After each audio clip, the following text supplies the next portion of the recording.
Brother Nate, I think where I want to start off, there's really so much that we can get into from the last conversation that you and I were having, and we don't have all the time in the world, and really, listen, we'll have you come back in the show in the future, and we'll do like a part 2, part 3, because there's really just so much that you can share, and but for now, I'd love to start off where some people today may just know you as Brother Nate, president of the youth in Connecticut. But you've got a story. You've got a powerful testimony. There was the beginning. And so I want to start at that beginning. And so I'd like to start, when did you give your life to Christ? When was it at that point where you decided to open up your heart? Did you happen to grow up in the church, or was there at some point in your life that you came to know Christ through someone preaching it to you? Yeah, so I was born into this faith. I was born into the apostolic, at an apostolic church.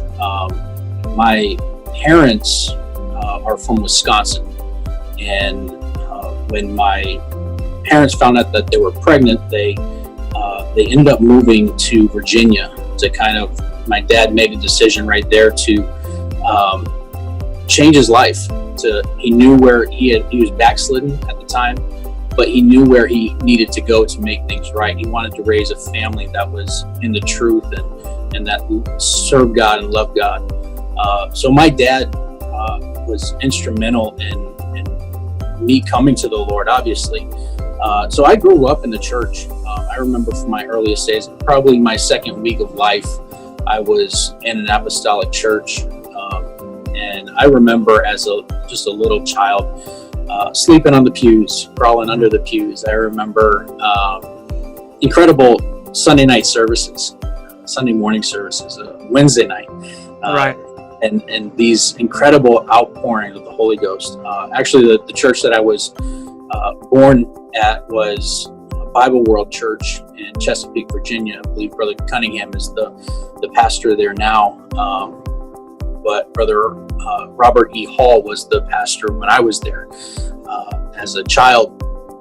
But there are so many services where I remember an incredible move of God. I remember people worshiping and dancing in the altars. I remember people hanging their crutches up on the wall. I remember I remember miracles, and I remember my dad receiving a healing in his back, and I remember all these incredible things in these powerful services where people were, that's awesome.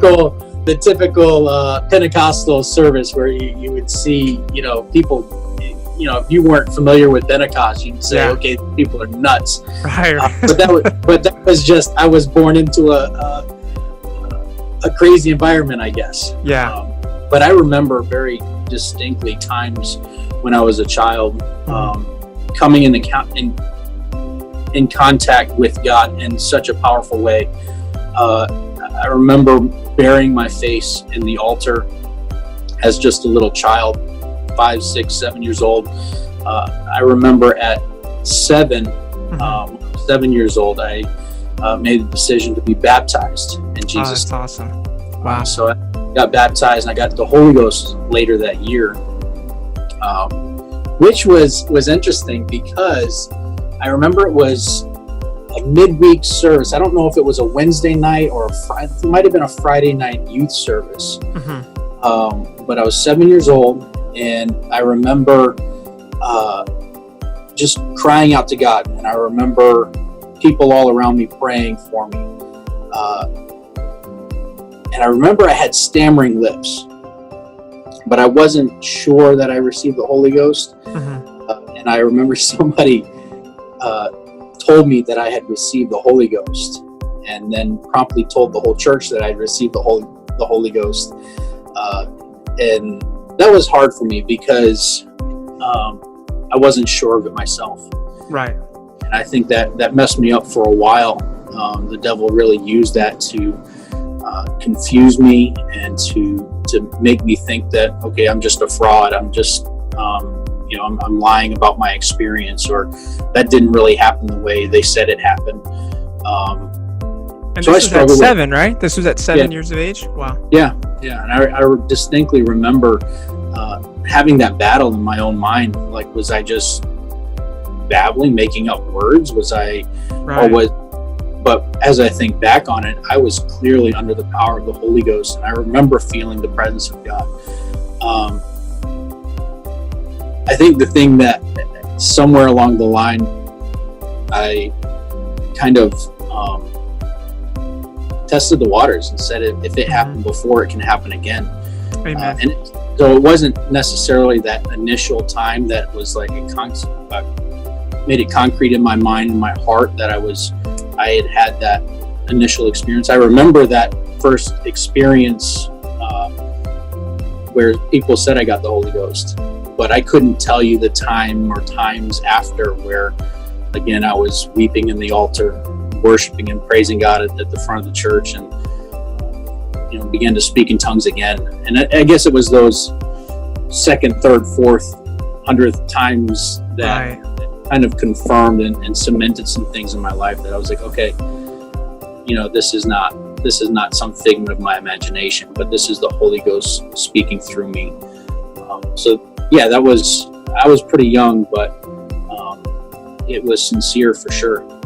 Yeah, and you know what? Just to comment, and we'll keep it going, but I wonder how many that happens to all of us that get filled with the Holy Ghost, because when I was 15 and at the youth camp where I think I met you for the first time, 16 years of age, I'm sorry, at was it Manchester, Connecticut? Or Ashford, Connecticut, right? Yeah.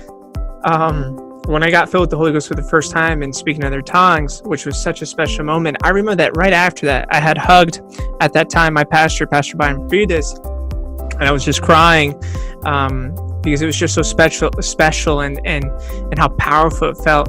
And I remember later that night, I just felt like, well, was that real? Maybe that wasn't real. Maybe it isn't the way you thought it happened, or you didn't speak in tongues.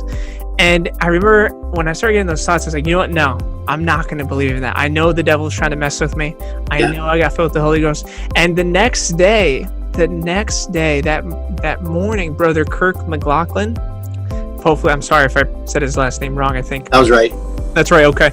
Brother Kirk was preaching, and I don't remember the title of his sermon, but I remember he was talking about the Apostle Paul, and he said, he just called me out. He said, Javier, just like the Apostle Paul was filled with the Holy Ghost and had that power, you have that same power. And it was like, just boom, I just felt like I was smacked in the face. So I just wanted to mention how I can relate to that, even though I can imagine that was a lot of pressure for you, right? At the age of 7, 8, and just kind of going through that challenge, right? Yeah, absolutely. And just even at that young age, like I wanted to be sincere. I didn't want to deceive myself or other people into thinking I was something I wasn't. So yeah, it was a lot of pressure, and I remember that distinctly. It was a battle, but I think the Lord helps you over time. I don't remember what was said or how that thought came into my mind that, okay, I need to do it again. I need to test the waters again. And if it happened once, it can happen again.